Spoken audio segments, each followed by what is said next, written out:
Injury news?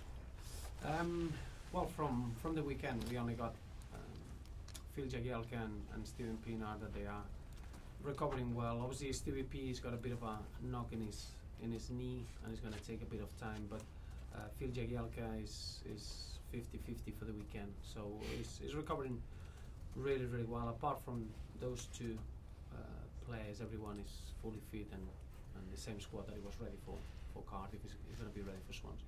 How's Brian Oviedo progressing? Brian is really well. He's he's back in Costa Rica now. He's working with the national team, and we've got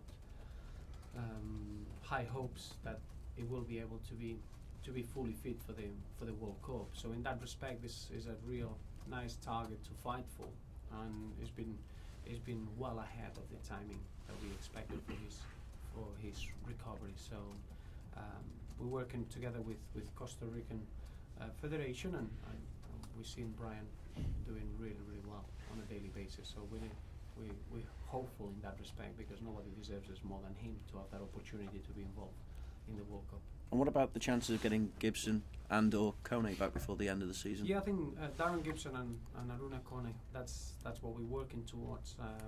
It's just having the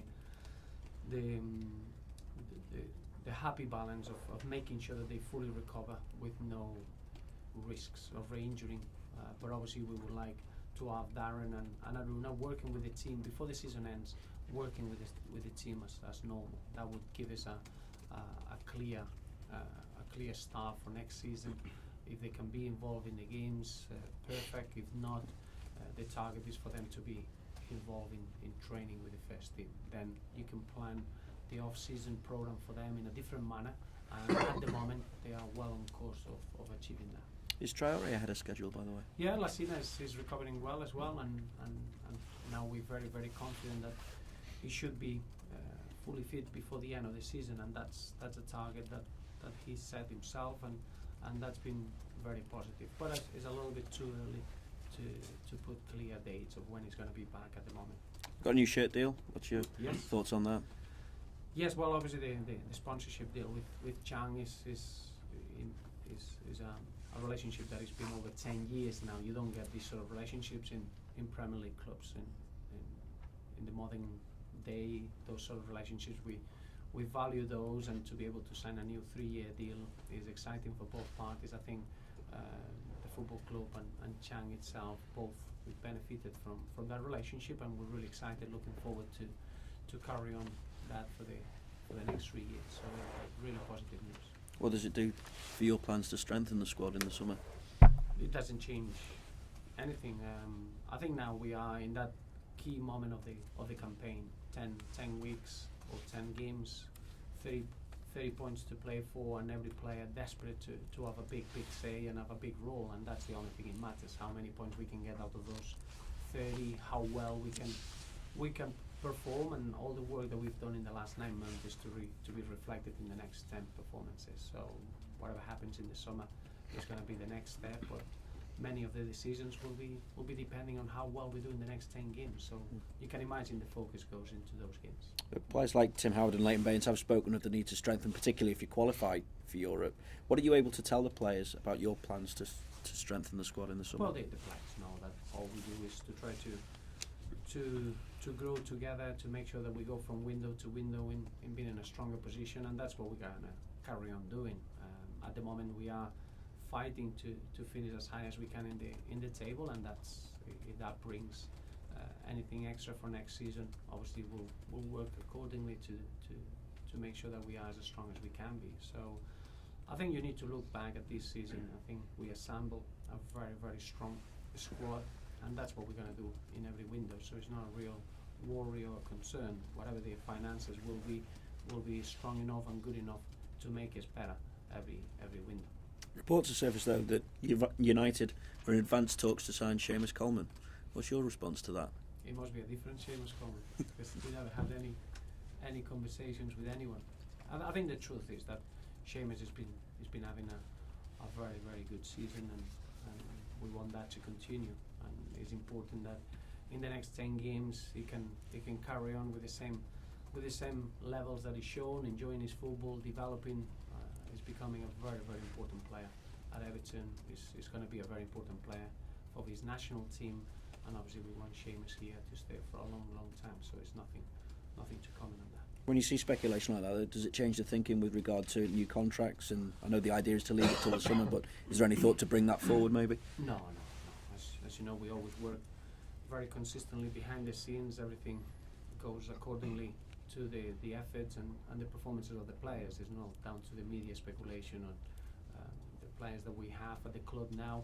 We've got a clear strategy of how we want to keep this group together. We've got a new generation coming through. We're going to keep the senior players for as long as we can, and obviously that's something that we work very clearly on a daily basis. So it's not going to change for any media speculation, but the truth is that we will always be rewarding the young players, that they do well and they progress well, and as they change their role within the squad, it's only normal to be rewarding those players. But we're very, very happy with the squad that we have, and now it's making sure that we perform as well as we can the next 10 games. Swansea at the weekend is going to be a really, really difficult game, and you look back at Cardiff and they played extremely well, and that's just what's going to be from now to the end of the season. Every team in this league, is fair to say that they're going to be fighting for every point for one reason or another, and we're going to get the games go really, really down to small margins, and we need to be ready to perform at the highest level that we can. For you, is it still a big occasion going up against your former side, given that you've experienced it a number of times now? Not really, no. I think obviously I'll always have special affection and special memories that I'll never forget, and I want Swansea to do really, really well. I do think that this season probably their efforts and their experiences in the Europa League has affected them in the points tally that they have in the league, but that's absolutely normal. They will be fine at the end of the season. They're very strong in the way they want to play. The club's philosophy, the team's philosophy is going to give them real success, and they got strong players that they've got that mentality of being able to get the results that they need. And I will always have special feelings and special affiliation for Swansea, but clearly this weekend is a vital game for us in the same way that it is for them. So you can imagine all those thoughts will be left until after the game. You see them then are still in danger. How many points do you think they need to stay up? No, I think it's our league that's why it's the best league in world football, because you get 10 teams fighting to try to achieve your aim. Achieving your aim normally is 40 points. This season it could be anything between 38 and 40 points. So until you get those points, you haven't achieved your aim in the same manner. If you want to get into European qualification or the Champions League spots or winning the title, these aims are going to go down to the very last second. And I do think that this league is the best league that we've had since the Premier League started. Roberto, you spoke about how impressed you were with Cardiff's performance at Goodison Park. Do you expect the same sort of intensity from Swansea because they're in a similar situation in the table? Yes, I do, because obviously Cardiff, as I mentioned, they were very, very good with the tactical organisation, how flexible they were with it. I think the mentality was impressive.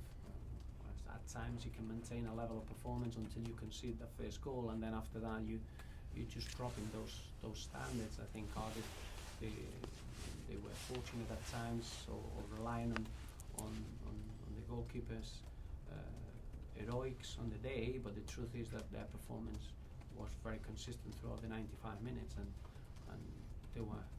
they performed really well. They didn't perform as a team that they looked damaged or low in confidence, and I expect the same from Swansea. I think when you get in a position in the final 10 games of the season or final 9 games of the season, everything gets easier for everyone. It gets really narrow. You need to be perfect in what you do for 95 minutes and perform individually and as a team, and I think that's what we're going to get. We get 5 games at home now. Swansea is the first out of that group, and we're facing 2 teams like Swansea and then Arsenal with similar football philosophy. We've got Manchester City, Manchester United, which are going to be big football events, and then Crystal Palace that they're fighting to achieve their aim. So all 5 games are going to be very much vital in what we're trying to do for both teams.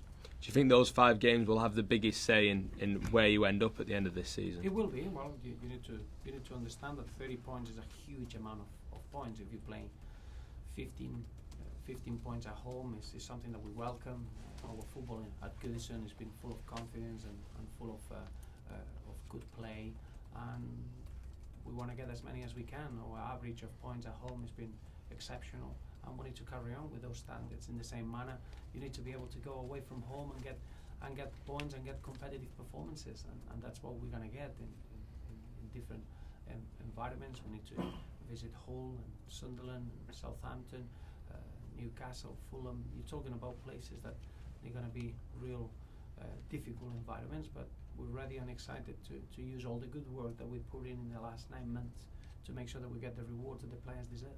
With you pushing so well for a European spot, Liverpool also doing well at the top of the table, how good is it for the city of Liverpool to have 2 successful sides? I think it's very important, very, very important. It can only be good if we challenge each other. It's going to be good for the city and for Merseyside football. Is important. Rivalry will always be there, but I think the higher the quality of the performances of the 2 teams can only be good for the future of the 2 football clubs. So it's important that we carry on improving and developing into a very, very good side, because obviously that's the demands of this league now. Thank you. Roberto, you've spoken in the past glowingly about Gary Monk. Are you surprised that there's not been more of a reaction since he's taken over in terms of results? Because he's not really managed to turn it around. Well, I think I've been very impressed with Gary Monk. I must admit, I think it will be a big mistake to try to assess his time just by the results. Some of the performances they've been impressive, especially the game against or the 2 games against Napoli in the Europa League. He brought a really mature performance from the players. They were very well structured. They had a clear direction in what they were doing, and it's fair to say that they had a key moment to win that game and the tie. I think he's had moments like that, even the game against Liverpool and games at home against Crystal Palace and West Brom. They've been very small margins, and probably that's something that's a reason why they are where they are in the league. I don't think it's a big difference or something lacking hugely just to have a very, very good ending of the season. I've been very impressed in the way they handled the demands of a short period of time with so many games. He's managed to use everyone. Everyone's got a real good reaction, and I know it's going to be a really tough game for us on Saturday. Okay. Can you just go back to transfers as well? Does the World Cup in the summer make a difference to how you approach them? Do you want to get stuff done before then, or can you? I think that you get different areas in the market. I think that you got a group of players that probably you want to sign them before you go to the World Cup. Others that you want to wait if you can. If they can have a bad World Cup and get them in a cheaper price, then it depends what type of player you're looking for, and what's clear is that the World Cup always affects in one way or another the valuation of players. So we're very clear in what we have. I think what I'm very, very much focused is trying to see how far we can go in the next 10 games with the players that we have in the squad, with the youngsters that we have, with the senior players, and making sure that whatever we'll bring in the summer will be additions that are going to help the players that we got at the club. But that's a priority. We don't want to lose any of the top performers in this group, and I do feel that this group needs to be staying together to fulfill the potential that is huge. Is that an area you're looking at, those sort of experienced international? Because you've obviously got a lot of young players coming through, and you have some senior players still. But is that sort of an area you'd look to be sort of shopping? Is players who are going to the World Cup? And no, I think it's a bit of both. You always want to bring good experience, but the way that the modern game is going, you need the fresh legs and the naivety, if you want, of young players, and I think we got that balance really, really good in the present squad. Remember that there are certain players that are going to end up stay with us, and we need to make sure that we replace them well. So it will depend what gaps appear in the summer. But at the moment, the most important period we have is in front of us. The 10 games is going to tell us a lot about how much we can push the squad and how strong we are as a team. So clearly, it's going to be very important the next 8 weeks that we got in the season. Roberto, when do you expect Stephen Pienaar to be available again? Well, it's hard to tell now.